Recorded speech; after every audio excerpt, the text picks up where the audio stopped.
School में थोड़ा सा दिमाग में था। तो हाँ, स्कूल में थोड़ा सा कहीं सोचा था, कहीं शायद पढ़ लिया होगा, कहीं सुन लिया होगा कि नहीं आईएएस ऑफिसर नाम की कोई चीज़ होती है। लेकिन तब ये भी नहीं पता था कि यार यूपीएससी नाम की कोई एग्ज़ाम है, सिविल सर्विस एग्ज़ाम है, उससे और भी पोस्ट में आप सिलेक्ट हो सकते हैं, ऐसा कुछ नॉलेज नहीं था। जब मैं अपने कॉलेज लेवल में आई, जब कॉलेज में एडमिशन लिया, मैंने भोपाल से ही प्राइवेट इंजीनियरिंग कॉलेज से केमिकल इंजीनियरिंग किया है। और उस दौरान मुझे जब मैंने सोचना शुरुआत की कि क्या बनना है, कंटेम्पलेट किया कि एग्जैक्टली क्या करियर चाहती हूँ, तो लगा कि यार कहीं जो पुरानी ड्रीम थी, एक जो सपना था, वो अभी उसको सामने लाना चाहिए। फिर इस बारे में और पढ़ा, और तब खान स्टडी ग्रुप भोपाल में सेंटर वहाँ पे जैसे शुरू हो गया था, तो मेरा जो फाउंडेशन कोर्स है मैंने वहाँ से किया। और इस एग्ज़ाम के बारे में जो चीज़ें मुझे 1-2 साल में समझ में आई हैं, वो कुछ चीज़ें मैं आपसे शेयर करना चाहती हूँ। सबसे पहली चीज़ जो पहले जय और रचना हम दोनों बोल चुके हैं कि कंसिस्टेंसी। आप अगर दिन में, कई बार हमसे सवाल पूछते हैं कि आप कितने घंटे पढ़ाई करते हैं, तो देखिए घंटे मैटर नहीं करते।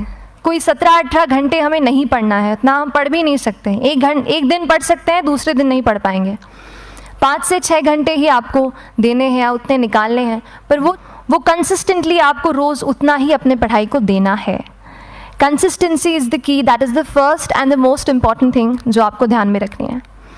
दूसरी चीज़ इस एग्ज़ाम में मुझे लगता है इक्वली इम्पॉर्टेंट है, क्योंकि ये जर्नी लंबी होती है। जैसे एग्ज़ाम ही 1 साल तक चलती है, आप प्रीलिम्स देते हैं, फिर आप मेंस देते हैं, आप इंटरव्यू में जाते हैं पर्सनालिटी टेस्ट के लिए, तो एग्ज़ाम 1 साल तक खुद चलती है। उसके पहले मान लीजिए आप 1-1.5-2 साल पहले से प्रिपेयर कर रहे हो, तो ये जर्नी काफ़ी लंबी रहती है। उस जर्नी में मेंटली अपने आप को मोटिवेट रखना, अपने आप को बूस्ट करते रहना, वो भी इक्वली इम्पॉर्टेंट है। और इसीलिए अपने आप पर भरोसा बेहद ज़रूरी है। You need to have a faith in yourself कि अगर आपने इसमें कदम रखा है, अगर आपने सोचा है कि आप सिविल सर्विस एग्ज़ाम देना चाहते हैं और देंगे, तो आपको ये ठान के उसमें जाना है कि हाँ मैं ये कर सकता या कर सकती हूँ। ये एक अपना मोटिवेशन, अपने साथ एक फेथ, बिलीफ अपने ऊपर आपको हमेशा रखना है। कमिंग टू प्रेपरेशन की कैसे तैयारी करनी है, बहुत सारी बातें आप सुन चुके हैं कि आंसर राइटिंग में कैसे करना होता है, आंसर राइटिंग का स्ट्रक्चर कैसा होना चाहिए। तो मैं शुरू में सबसे पहले ये कहूँगी कि मेरे प्रिपरेशन का बेस 2 चीज़ें रहीं। पहला था करंट अफेयर्स। करंट अफेयर्स इसलिए मैंने उसी से शुरुआत की क्योंकि करंट अफेयर्स सबसे इंटरेस्टिंग पार्ट होता है।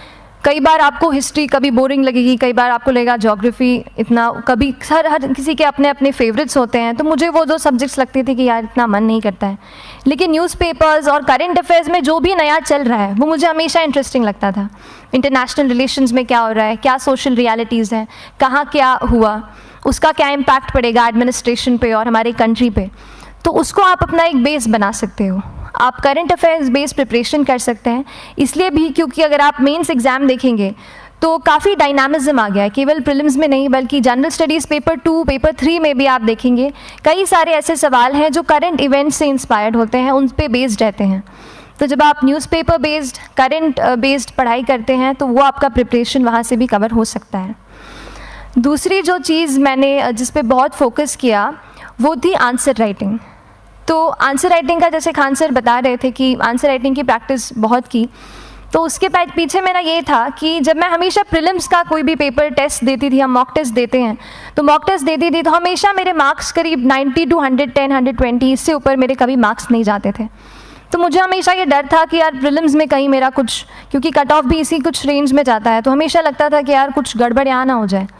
लेकिन जब मैंने आंसर राइटिंग की और मेंस एग्ज़ाम के बारे में जाना, तब मुझे लगा कि आंसर राइटिंग एक ऐसी चीज़ है, मेंस एक ऐसा फेज़ है सिविल सर्विस एग्ज़ाम का जहाँ पे आप अच्छे से तैयारी कर सकते हैं। And if you have written the answers, if you know कि you have covered the points well, if you have included उसमें कुछ आपने facts, international reports, government schemes, आपने कुछ ऐसे उसमें सॉल्व भी डाला है, तो जो रिज़ल्ट आएगा वो सेटिस्फैक्ट्री ही आएगा, अच्छा ही आएगा।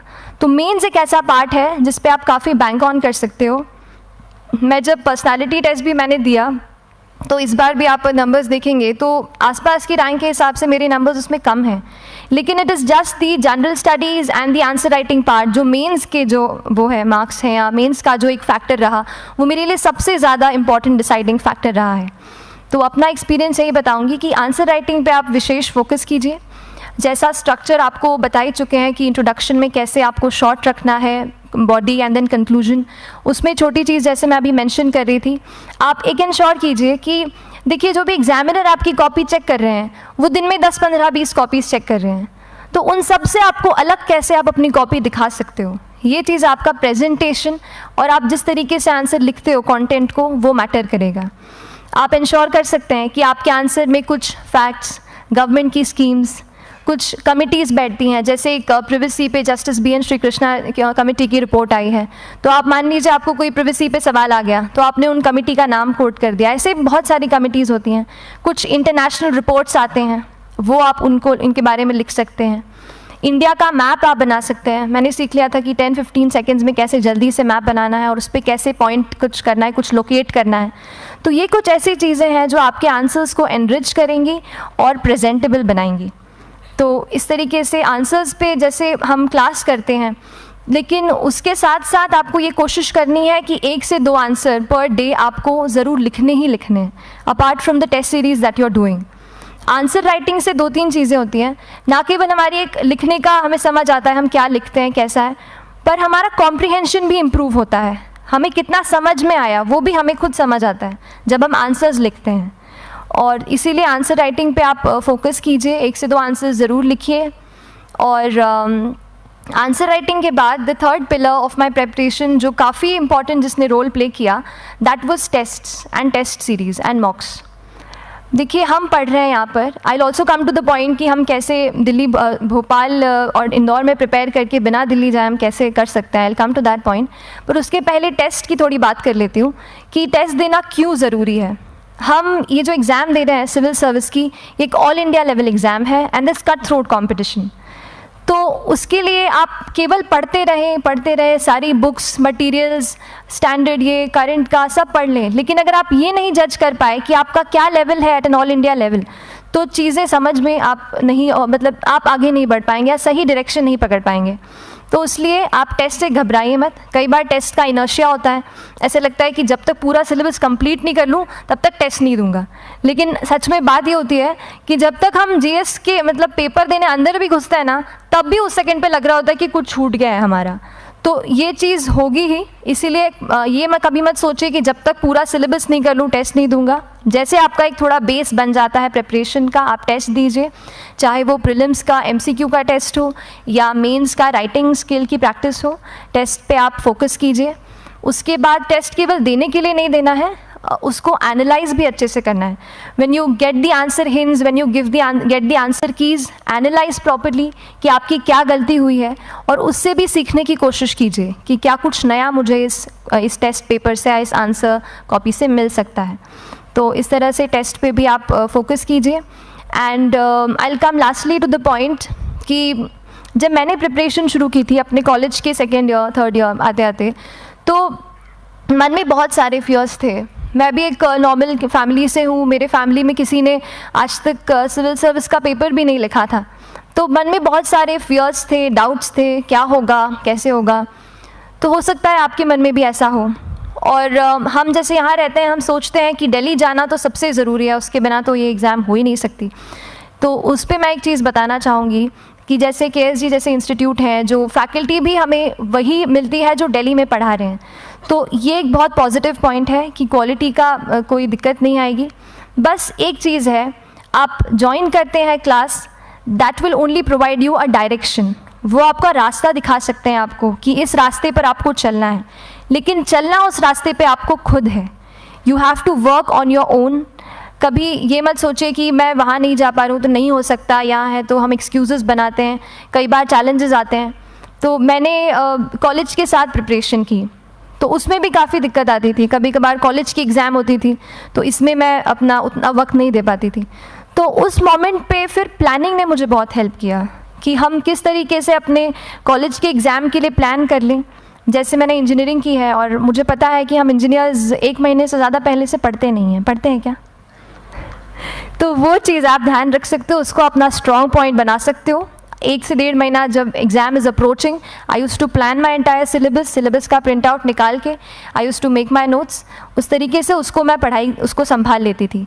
तो whenever you are managing those things together, focus on planning, किस तरीके से आप एक माइक्रो प्लान बनाएं, अपना डेली एक प्लान बनाएं, वीकली टारगेट सेट करें और एक ब्रॉड विजन दिमाग में रखें कि ब्रॉडली आप मंथ्स में क्या कवर करने वाले हैं। अगर आप प्लानिंग अच्छे से करते हैं तो ज़्यादातर पोर्शन आपका वहीं से कवर हो जाता है, और जब आप टारगेट्स बनाते हैं, उनको टिक करते हैं, तो एक सेंस ऑफ कंप्लीशन भी आपको मिलता है कि yes I am on the right path और मैं सही जा रहा हूँ या जा रही हूँ। तो इस तरीके से प्लानिंग पे भी इक्वली फोकस कीजिए। एंड बस यही सिंगल बिगेस्ट मैसेज मेरी तरफ से यही रहेगा कि आपने अगर ठान लिया है, अगर आप सोचते हैं कि आप एग्ज़ाम क्रैक कर सकते हैं, तो आपको रोकने वाला और कोई नहीं, आप खुद ही हो सकते हैं। तो खुद आप अपनी रुकावट कभी मत बनिए, एक्सक्यूज़ेस मत बनाइए। ऑब्स्टिकल ज़रूर आएंगे, उन्हें आपको चैलेंज करना है। Challenges are meant to be challenged. तो सही तरीके से अपने ऑब्स्टिकल्स को हैंडल कीजिए, और इस एग्ज़ाम में अगर आप सही स्ट्रैटेजी रखते हैं तो आप अपने एक अटैम्प्ट में ही इसको क्रैक कर सकते हैं। एंड एनीवेज आप जो भी अटैम्प्ट नेक्स्ट रखते हैं, दिल में यही रखिएगा कि जो ये मेरा नेक्स्ट अटैम्प्ट होने वाला है, ये मेरा बेस्ट अटैम्प्ट होने वाला है। कभी भी इस एग्ज़ाम को हाफ हार्टेडली मत दीजिए कि चलो दे के देखता हूँ कैसा है पैटर्न का एग्ज़ाम का। अगर एग्ज़ाम का पैटर्न देखना है ना, तो घर पे 3 घंटा टाइम लगा के एग्ज़ाम दे दूँ, बस केवल पैटर्न देखने के लिए एग्ज़ाम अटैम्प्ट मत कीजिए। जब आप एग्जामिनेशन हॉल में जा रहे हैं या कोई अटैम्प्ट आपने सेट किया है, तो अपना सब कुछ उस एग्ज़ाम को दीजिए, अपना टाइम, एनर्जी, फोकस, जितना भी करेक्ट आप उसमें पॉजिटिविटी डाल सकते हैं उसको दीजिए, एंड पूरी तैयारी के साथ ही इस पेपर को दीजिए, and I am sure that you will succeed. So till then, all the very best to you and good luck. Thank you so much.